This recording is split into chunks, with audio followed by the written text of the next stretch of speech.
ज्ञान the treasure में आपका स्वागत है।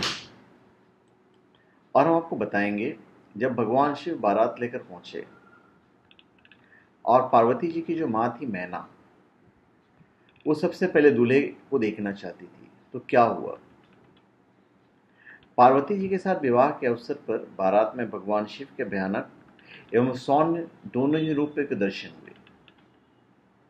महारानी मैना ने पर्वतराज हिमालय से कहा कि गिरिजा के होने वाले पति को पहले मैं देखूंगी। शिव का कैसा रूप है जिसके लिए मेरी बेटी ने ऐसा उत्कृष्ट तपस्या की है। भगवान शिव महारानी मैना के भीतर के अहंकार को जान गए और फिर उन्हें अद्भुत लीला की। भगवान शिव महारानी मैना के सामने आए। वे वृषभ पर सवार थे। उनके 5 मुख थे और प्रत्येक मुख में 3-3 नेत्र। सारे अंगों में विभूति लगाए, मस्तक पर जटाछूट, चंद्रमा का मुकुट, 10 हाथ और उनमें कपाल, पिनाक, त्रिशूल और ब्रह्मरूपी डमरू आदि लिए हुए, बागंबर का दुपट्टा, भयानक आंखें, आकृति विकराल और हाथी के खाल का वस्त्र। भगवान शिव स्वयं जितने अद्भुत थे, उनके अनुचर भी उतने ही निराले थे। तो शंकर जी के विकट वेश को देखकर स्त्रियां भयभीत हो गई। राजा हिमाचल के घर में प्रलय मच गया। शिव के स्वरूप को देखकर महारानी मैना मूर्छित होकर गिर पड़ी। फिर सचेत होकर नारद को कोसने लगी।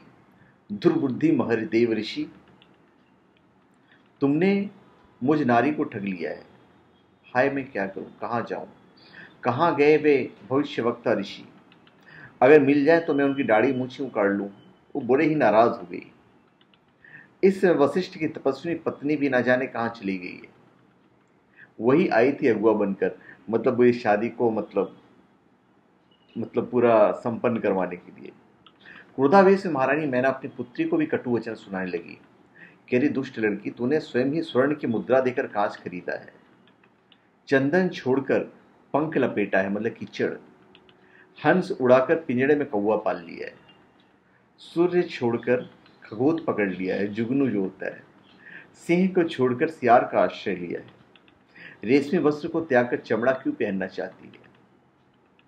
कहां तुम कमल के समान विशाल नेत्र वाली और कहां शिव भयंकर 3 नेत्रों वाले विरूपाक्ष? कहां तुम चंद्रमा के समान मुख वाली और कहां शिव 5 मुख वाले? तुम्हारे सिर पर सुंदर वेणी और शिव के सिर पर जटाचूट, तुम्हारे सिर पर चंदन का लेप और शिव के शरीर पर चिता भस्म। कहां तुम्हारा दकूल और कहां शिव का गज चर्म? कहां तुम्हारे दिव्य आभूषण हार और कहां शिव के सर्प और उनकी मुंडमाला? कहां सभी देवता तुम्हारे सेवक और कहां भूतों और बलि को प्रिय समझने वाला है शिव? कहां तुम्हें सुख देने वाला मृदंग वाद्य और कहां उनका डमरू? कहां तुम्हारी भेरी की ध्वनि और कहां उनकी अशुभ श्रृंगी का शब्द? कोई मेल ही नहीं है। उनकी न जाति का पता है, न ही ज्ञान और विद्या का। न तो उनके पास धन है, न घर है, न ही उनके माता पिता और बंधु हैं। इनकी उम्र भी विवाह योग्य नहीं है। गले में विष दिखाई पड़ता, वाहन भी बैल है। भूत पिशाच इनके सहायक हैं। स्त्रियों को सुख देने वाले जो गुण वरों में पाए गए हैं, वो एक भी उनमें नहीं है। लोक में प्रसिद्धि है कि वर के अंदर कन्या रूप माता धन, पिता धन और बंधु बांधव अच्छा कुल देखना चाहते हैं, किंतु अन्य आदमी मिठाइयों पर नजर रखते हैं। अब तुम ही देखो, उस विरूपाक्ष में इनमें से कौन सी बात है? पार्वती, तेरी बुद्धि को धिक्कार है, तुझे धिक्कार है। नाराज हो रही थी वो। तूने गिरिराज के स्कूल का उपहास करा दिया है। पितरों की मानसी कन्या महारानी मैना का क्रोध जब चरम पर पहुंच गया, तब स्वयं पार्वती ने कहा, मां, आपकी बुद्धि इस समय इतनी विपरीत कैसे हो गई? शिव तो स्वयं साक्षात ईश्वर हैं, देवों के देव महादेव हैं, सुंदर हैं, कल्याणकारी हैं। वो स्वयं अकिंचन हैं, किंतु ब्रह्मांड की सब संपत्तियां उनके पैरों में लौटती है। शिव के वास्तविक तत्व को समझने वाला कोई है ही नहीं। मैं मन वचन कर्म से शिव का वर्ण कर लिया है। आप मुझे शिव के हाथों में सौंप कर अपना जीवन सफल करें। महारानी मेना के शिव पार्वती विवाह के विरुद्ध होने पर वर पक्ष के भी छक्के छूट गए। तब नारद जी ने राजा हिमालय के महल में जाकर पार्वती के पूर्व जन्म की कथा सुनाकर तथा शिव के साथ उनका सनातन संबंध बताकर सभी का भ्रम दूर किया। स्वयं भगवान विष्णु द्वारा समझाए जाने पर महारानी मैना इस शर्त पर राजी हुई कि सिर्फ इस अमंगल वेश को त्याग कर सुंदर वेश में मेरी पुत्री से विवाह के लिए आए, तभी मैं उन्हें अपनी पुत्री दूंगी।